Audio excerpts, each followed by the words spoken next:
queridos alunos do terceiro ano. Aqui é a Prof. Ana Carolina e estarei com vocês nessa aula de revisão para a recuperação semestral na frente de Biologia 1 da professora Maiara. Fiquem tranquilos, vai dar tudo certo. Vamos entender todo esse conteúdo aí e entender como ele se aplica na nossa prova. E aí eu estarei à disposição de vocês para qualquer dúvida que vocês tiverem. Então, vamos analisar ponto a ponto, segundo o balde da professora Maiara, entendendo como esse conteúdo pode cair. A gente tem que entender um pouco sobre os carboidratos, uma das primeiras coisas que vocês viram nesse ano. Basicamente, são açúcares ou glicídios formados principalmente por carbono, hidrogênio e oxigênio, e eles vão ser importantes para quê dentro da nossa célula? Para produção de energia. Principalmente. Não que seja a única maneira da gente produzir energia. Eu posso usar proteínas, posso usar lipídios, mas os carboidratos, eles são os mais utilizados, principalmente ali no processo de respiração celular. Eu tenho os monossacarídeos, que são carboidratos mais simples, que a gente vai ter ali, por exemplo, a galactose, a frutose, glicose, ou até mesmo a desoxirribose, que vai estar no meu DNA, e a ribose, que vai estar no meu RNA. Esses monossacarídeos podem se unir e formar disacarídeos. Então, por exemplo, a união da glicose e da frutose forma a sacarose. Glicose mais outra molécula de glicose forma a maltose. E da glicose com a galactose forma a lactose. Todos esses disacarídeos são energéticos e podem ser quebrados também por ação de enzimas. Então, por exemplo, a sacarose é quebrado pela sacarase, enzima sacarase. Quando a gente tem esse final ase no final, é bem provável, comum, de ser uma enzima. Não é sempre, mas, por exemplo, a lactose é quebrada pela enzima lactase.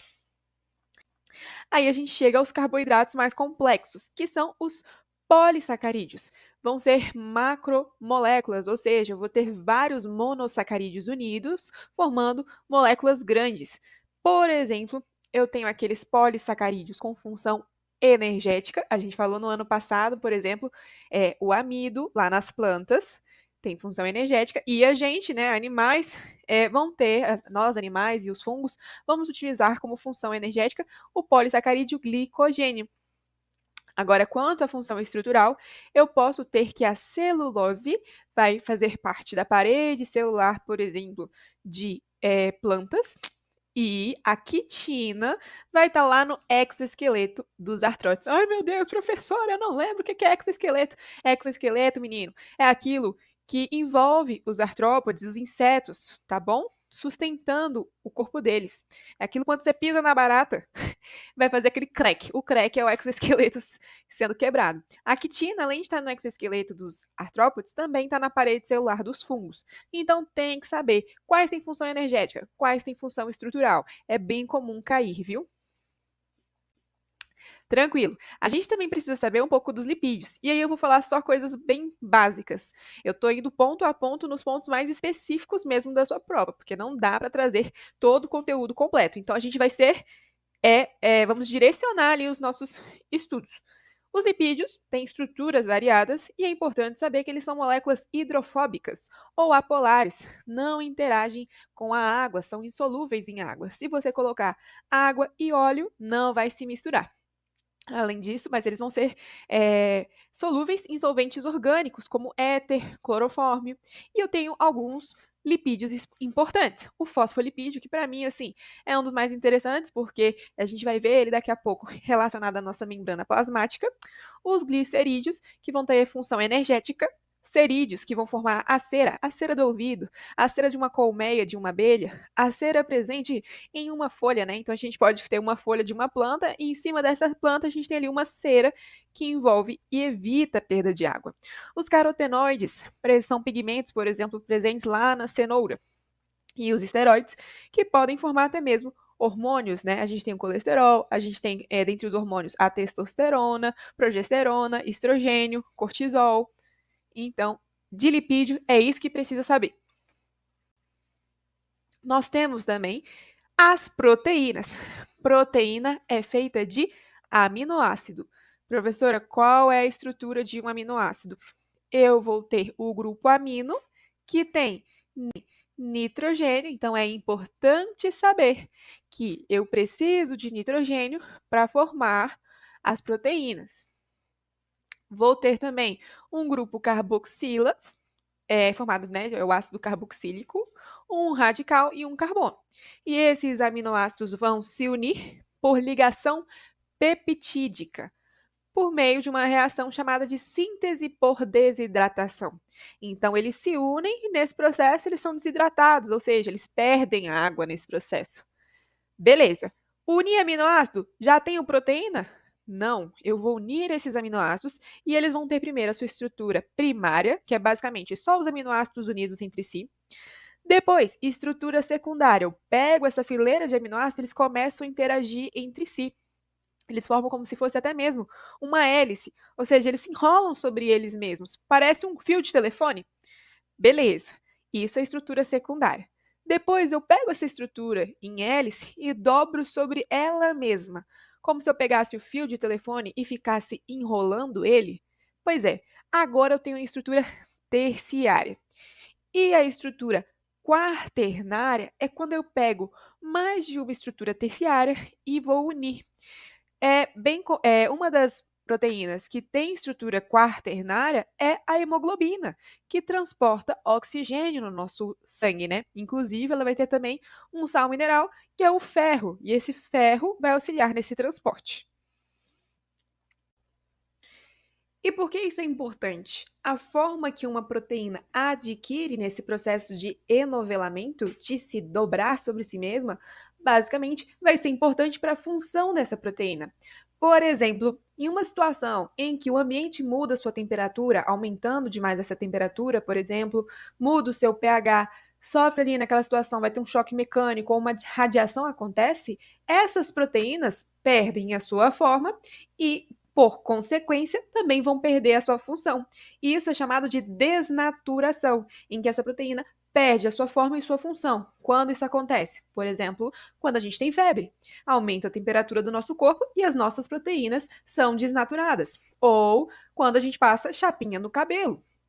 Porque ao passar chapinha no cabelo, você tem que as proteínas que davam a forma do cabelo, né, o formato enroladinho, são desnaturadas e o cabelo fica liso. Além disso, existem algumas proteínas que têm funções específicas, como as enzimas. Então, enzimas são proteínas. E qual é a função delas? Elas são catalisadores biológicos. O que é isso? Basicamente, elas aceleram as reações, diminuindo a sua energia de ativação, a energia de ativação necessária para essa reação acontecer, como você pode analisar no gráfico aí do slide. Além disso, elas são moléculas altamente específicas. Então, como o exemplo que eu dei ali falando dos carboidratos, a enzima sacarase só vai quebrar a sacarose em glicose e frutose. Ela não vai quebrar a lactose, ela não vai quebrar a maltose. Então, é algo específico. A gente até fala que é um modelo chave e fechadura. Eu preciso de uma enzima específica para quebrar um substrato específico, como o exemplo aqui da sacarose, e isso é específico.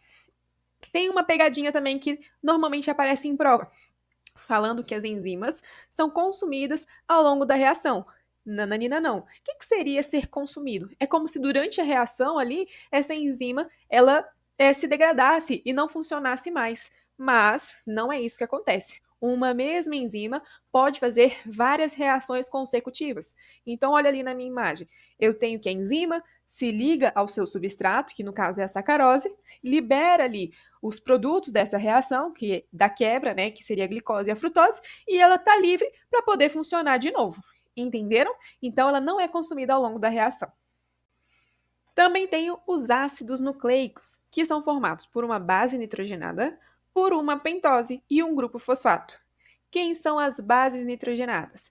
Adenina, guanina, citosina, timina e uracila. E, como vocês podem observar aí na imagem, essa base nitrogenada tem muito nitrogênio. Assim como eu falei há um tempo atrás que os aminoácidos têm nitrogênio, as bases nitrogenadas também vão ter. Em relação à pentose, essa pentose é um açúcar que pode ser desoxirribose, ou seja, tem um oxigênio a menos, e essa pentose vai formar o meu DNA, ácido desoxirribonucleico, e no caso do RNA, eu vou ter uma ribose no lugar dessa pentose. E aí a gente tem que o RNA vai ser o ácido ribonucleico. O RNA vai ser fita simples e o DNA fita dupla. Lembrando que as bases nitrogenadas que só têm 2 anéis, que é o caso da adenina e da guanina, são purinas. Né? A gente tem até uma forma de lembrar disso, a frase água pura. Né? AG, adenina e guanina são purinas. E as demais são pirimidinas. Agora a gente vai começar a falar sobre a membrana plasmática, as organelas e transportes também pela membrana. Então, a membrana plasmática é formada por fosfolipídios, né, que são moléculas anfifílicas, ou seja, que tem uma parte polar e outra parte apolar. E ela também vai ter vai ter presença de proteínas, de glicoproteínas, essas proteínas vão estar relacionadas ao transporte e é um mosaico fluido, ou seja, essas moléculas todas, toda hora estão se movimentando. Qual é a função da membrana plasmática? Revestimento da minha célula, delimita essa célula, tem permeabilidade seletiva, então nem tudo vai passar por essa célula, e a gente vai observar como que acontece o transporte nessa membrana. Por exemplo, o transporte da água é um transporte passivo, sem gasto de energia, denominado osmose, que acontece do meio menos concentrado para o meio mais concentrado. Quando eu falo que o meio é menos concentrado, quer dizer que ele tem menos soluto. E eu posso falar, neste caso, por exemplo, que esse meio, quando comparado a outra região, é hipotônico. Então, um ambiente hipotônico tem menos soluto. Quando eu tenho muito soluto, hipertônico. Já já a gente vai entender isso melhor. Então, olha nessa imagem, nessa primeira imagem, que eu tenho uma membrana verde separando ali um vidro. Veja que a água sai do ambiente menos concentrado para mais concentrada. Agora vamos analisar a seguinte situação. Na imagem ao lado, eu tenho o número 1, 2 e 3. No meio, você consegue observar que eu tenho um ambiente isotônico. O que é isso? Quando a quantidade de soluto dentro e fora da célula é a mesma. Dessa forma, a célula nem perde, nem ganha água. Agora vamos aqui para a situação 1. É possível observar que a célula está em um ambiente hipertônico. Então, a célula, dentro da célula, está pouco concentrado e o ambiente em que ela se encontra está muito concentrado, tem muitos sais ali. Por isso, há uma tendência dessa célula perder água para o ambiente, uma vez que a água sai do ambiente menos concentrado para o mais. Então, como o ambiente que a célula se encontra está muito concentrado, a célula perde água. Ela fica plasmolizada ou sem turgor. Basicamente, ela está murcha. Agora, a última situação, a situação 3. Eu tenho que o ambiente está hipotônico, ou seja, em relação à célula, o ambiente está menos concentrado, tem menos soluto, e aí por isso a água tende a entrar dentro da célula e aí a célula fica com turgor, fica túrgida. Se for uma célula animal, eu tenho que ela não vai ter parede celular. Então, essa célula se rompe, ela sofre uma lise, uma quebra. Se for uma célula vegetal, eu tenho a parede celular de celulose e aí ela não se rompe porque a parede celular segura ali essa célula e impede que a membrana se rompa. Agora, vamos falar do transporte de soluto. Eu tenho que o transporte de soluto pode ser feito por difusão simples, difusão facilitada e transporte ativo. A difusão simples e difusão facilitada é a favor do gradiente de concentração, ou seja, da região mais concentrada para menos concentrada, e são transportes passivos, acontece naturalmente e não há necessidade de gasto de energia. Agora, qual é a diferença então da difusão simples para facilitada? Na difusão simples vão ser transportados gases, moléculas apolares e moléculas polares pequenas. Então, isso acontece naturalmente do meio mais concentrado para o menos. Agora, na difusão facilitada, são moléculas que têm uma maior dificuldade de atravessar a minha membrana. Como, por exemplo, íons, né, que são moléculas com cargas, como, por exemplo, Na+, Cl-, e moléculas polares grandes, por exemplo, uma glicose ali. E como que ela vai ser transportada, vai ultrapassar ali, atravessar a minha membrana? Agora, na difusão facilitada, eu tenho um facilitador. Que facilitador é esse? Uma proteína de membrana que permite a passagem das moléculas. Então, é importante saber que tanto a difusão simples e facilitada são a favor do gradiente de concentração, sem gasto de energia, mas vai mudar o que vai estar sendo transportado, ok? Agora, o transporte ativo não é a favor é o meu gradiente de concentração, é contrário a esse gradiente, sendo do ambiente menos concentrado para o mais concentrado. E como é algo que não acontece naturalmente na minha célula, eu preciso gastar energia na forma de ATP.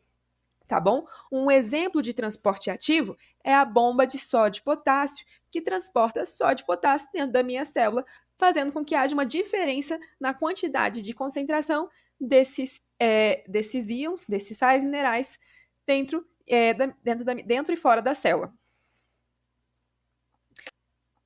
Eu também tenho os transportes por vesícula. A primeira imagem, eu estou vendo um exemplo de endocitose. O que é endocitose? É quando eu pego um soluto que está no ambiente externo da minha célula e trago para dentro. Eu estou trazendo para dentro da célula, para a parte interna da célula. Por isso eu chamo de endocitose. Agora, por exemplo, eu quero pegar algo de fora e trazer para dentro. O processo de exocitose é justamente o contrário. Eu tenho vesículas ali, por exemplo, com hormônios, com enzimas que eu quero secretar para fora da célula. E aí eu pego essas vesículas, muitas das vezes essas vesículas a gente vai ver que são liberadas pelo complexo de Golgi, que já já eu vou falar a função dele, e aí você pega essa vesícula e manda para fora da célula, de forma que a substância que estava dentro dela vai para fora da minha célula, vai para a parte externa. Por isso que é exocitose. E para que isso aconteça, eu preciso que fibras presentes no meu citoesqueleto, no citoesqueleto da célula, auxiliem o processo de formação dessas vesículas. É importante salientar que a endocitose ela pode ser dividida em 3 tipos. E 2 são mais importantes que eu vou falar aqui, que é a fagocitose e a pinocitose. A fagocitose é quando eu pego macromoléculas, muitas vezes partículas sólidas, que estão no ambiente e trago para dentro da célula, formando um fagossomo. Por exemplo, eu peguei uma bactéria ali, um glóbulo branco, um macrófago, pega uma bactéria que está no ambiente, traz para dentro para poder destruir. Então, isso é fagocitose. Agora, a pinocitose é quando eu pego algo que está dissolvido ali, que está líquido ali. Então, eu trago uma substância líquida para dentro da célula, algo que está dissolvido, moléculas muito pequenas dissolvidas. Então, fagocitose, macromoléculas, partículas sólidas vão ser trazidas para dentro da célula. E pinocitose, algo que está dissolvido, algo que está líquido. Tranquilo? Por exemplo, vamos contextualizar essa fagocitose. Ó, eu trouxe uma bactéria para dentro da célula, fiz uma fagocitose e eu vou querer destruir essa bactéria. Qual é a organela que faz digestão celular? O meu lisossomo. Então, o lisossomo se junta com essa vesícula aí da fagocitose, né, chamada de fagossomo. Então, vem lisossomo, vem fagossomo, eles se encontram, se fusionam. Então, é o quê? Eram duas organelas, o lisossomo e o fagossomo, que vão se unir e aí as enzimas que estão no lisossomo vão digerir a minha bactéria. Tranquilo? Aquilo que eu não quiser mais, eu jogo para fora da célula por exocitose, eu solto os resíduos para fora da célula, o que dá para reaproveitar, a célula vai utilizar. Beleza? Vamos fazer uma questão. Ó, sobre o transporte através da membrana, é correto afirmar que a passagem de substâncias através da membrana plasmática utilizando proteínas transportadoras é denominada difusão simples. Não é não. Difusão facilitada que usa proteínas. B. A difusão facilitada é o transporte de substâncias pela membrana com auxílio de proteínas transportadoras e com gasto de energia. Não, difusão não tem gasto de energia, é transporte passivo. C. A osmose é a passagem de substâncias através da membrana plasmática em direção a menor concentração de soluto. Não, osmose é transporte de água em direção a maior concentração de soluto. E D. Uma membrana permeável à substância A possibilitaria o transporte dessa substância para fora da célula, desde que exista ATP disponível. Não necessariamente, vai depender da concentração dessa substância, e aí a gente vai saber se está indo da direção do meio mais concentrado para o menos concentrado ou o contrário. Então depende. Para ser transporte ativo, tem que ser do menos concentrado para o mais. E aí, no transporte ativo, ocorre a passagem de substâncias por proteínas de membrana com gasto de energia. Achamos o nosso gabarito, letra E. Eu preciso também saber diferenciar uma célula procarionte de uma célula eucarionte. Então tá, célula procarionte não tem núcleo, e se não tem núcleo, não tem a membrana nuclear chamada de carioteca. A gente também vai ter, por exemplo, no caso das bactérias, a presença de uma parede celular formada por peptidoglicano, que é basicamente um açúcar ligado a peptídeos. E já uma célula eucarionte, essa sim, tem núcleo, e ela pode ser diferenciada, pode ser separada em célula vegetal ou célula animal. A célula vegetal vai ter a parede celular, só que agora é de celulose. E vamos dar uma analisada nas organelas aqui presentes.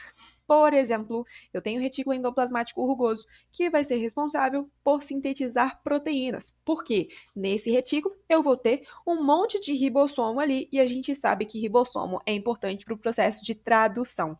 Vou ter também o retículo endoplasmático liso, que vai sintetizar lipídios e vai degradar substâncias tóxicas na minha célula, como, por exemplo, álcool. Tem o citoesqueleto, que eu já comentei, que é importante até para o processo de fagocitose.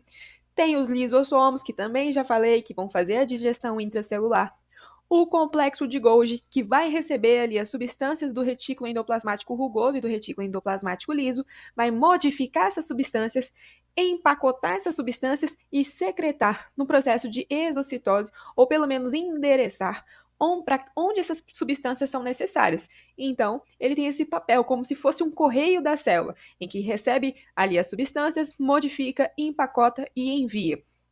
Temos também os peroxissomos, que são organelas importantes ali para degradar radicais livres, por exemplo, também álcool e até mesmo água oxigenada. E vou ter o cloroplasto, que vai fazer fotossíntese, e as mitocôndrias, que vão fazer o processo de respiração celular, que eu vou falar mais para frente. Sem contar também o vacúolo, que vai estar ligado ali o equilíbrio osmótico, a manter o equilíbrio osmótico dentro da minha célula. Vamos para mais uma questão. Você, querido, está intimado a ler esse texto, mas eu vou direto para a questão para a gente ser mais rápido. Ó. A ação observada nos macrófagos durante a eliminação dos patógenos, ou então estou falando de um glóbulo branco que está eliminando um patógeno, envolve múltiplas estruturas e processos celulares. Nesse contexto, uma análise correta é a destruição dos patógenos ocorre após sua exocitose? É depois da endocitose.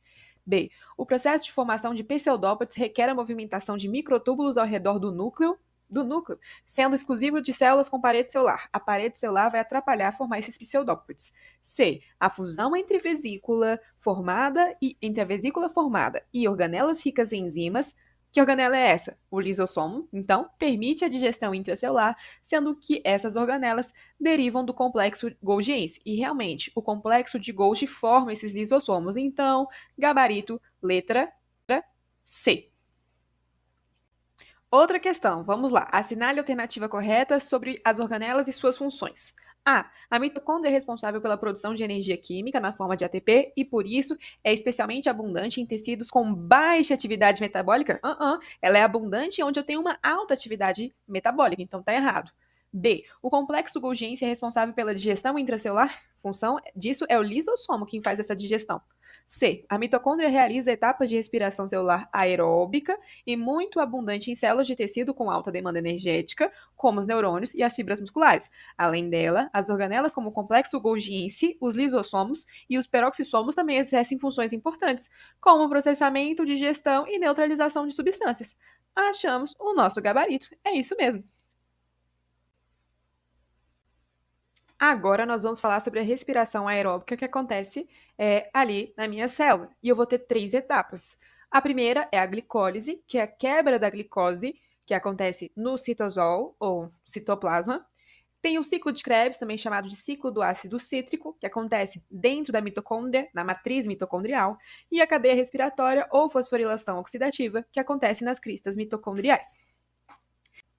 Na glicólise, eu quebro a glicose. Neste processo, eu vou produzir 4 ATPs, 2 NADHs e 2 piruvatos. Só que como no início eu gastei 2 ATPs também, eu acabo tendo um saldo de 2 ATPs, 2 NADHs e 2 moléculas de piruvato. E o que é o piruvato? É basicamente uma molécula de 3 carbonos.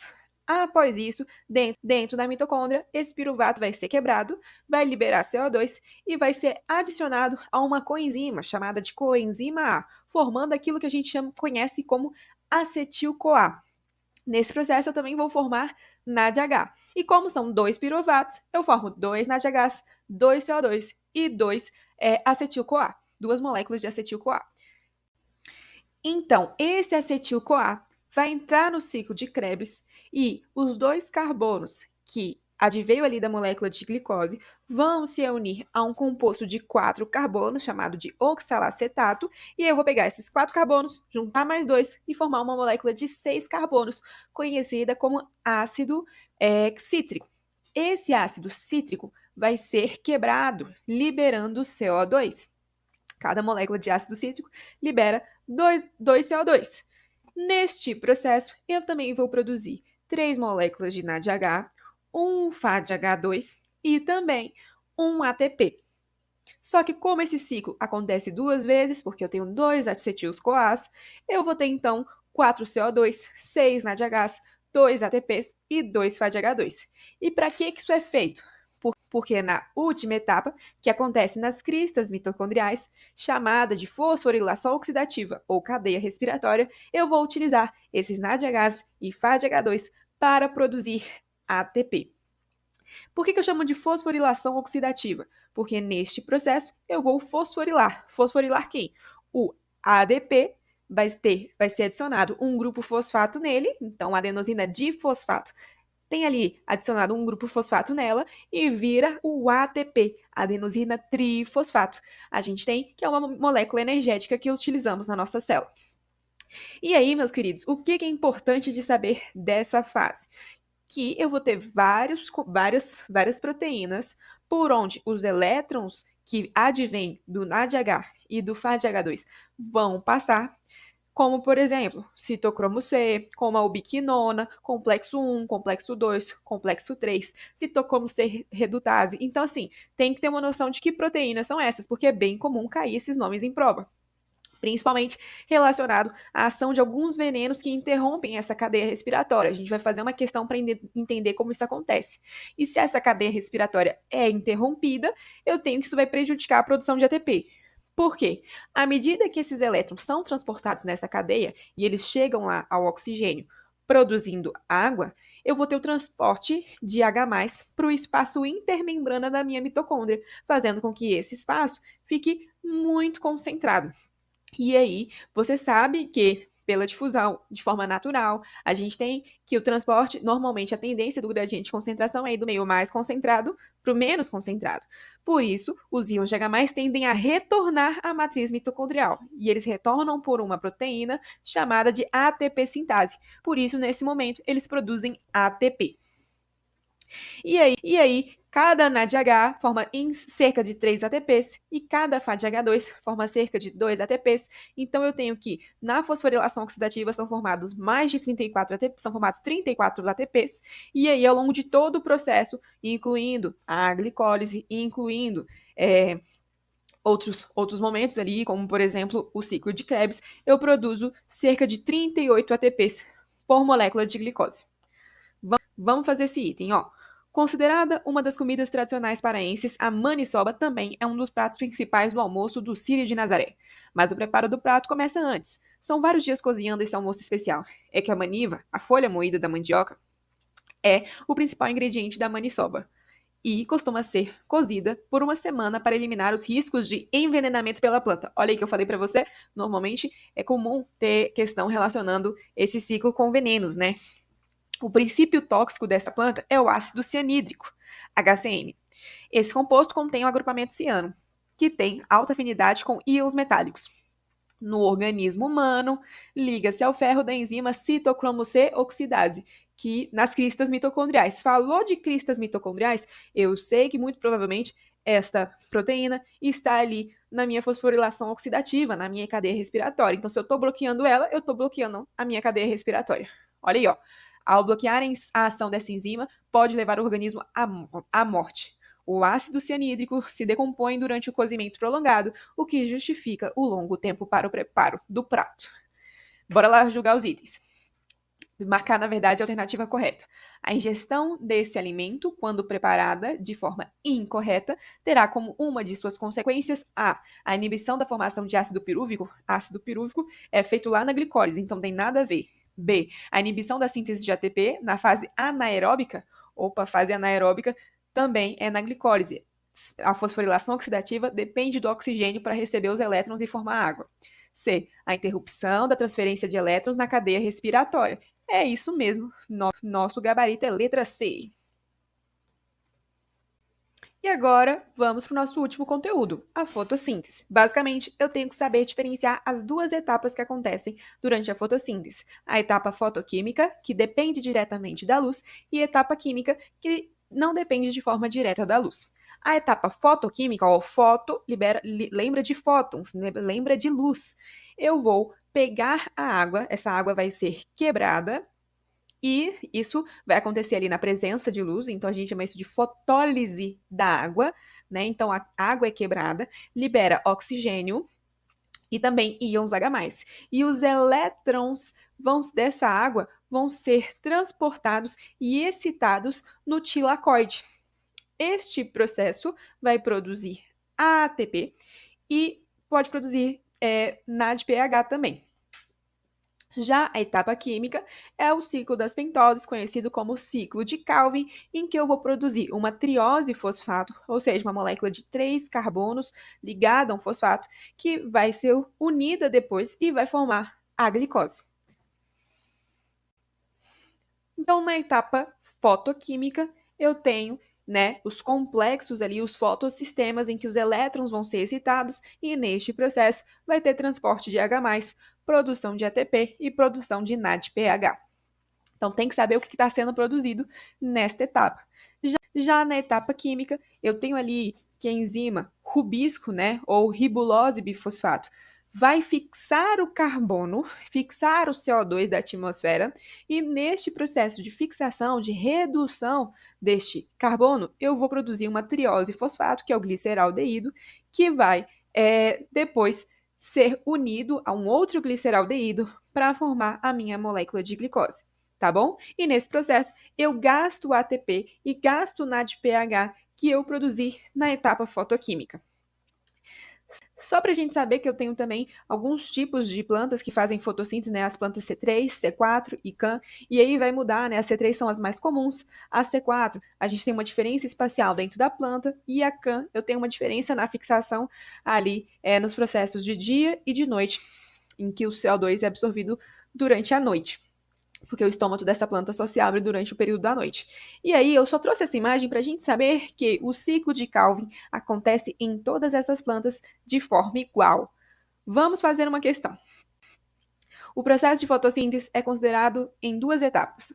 A fotoquímica, ou fase clara, essa etapa fotoquímica é chamada de fase clara, apesar de hoje ser menos comum também, e a química, ou fase escura, é isso mesmo, porque acreditava-se que a gente tinha que a etapa fotoquímica depende da luz e a etapa química não dependesse dessa luz, mas a gente sabe que ela acaba dependendo de forma indireta, tá bom?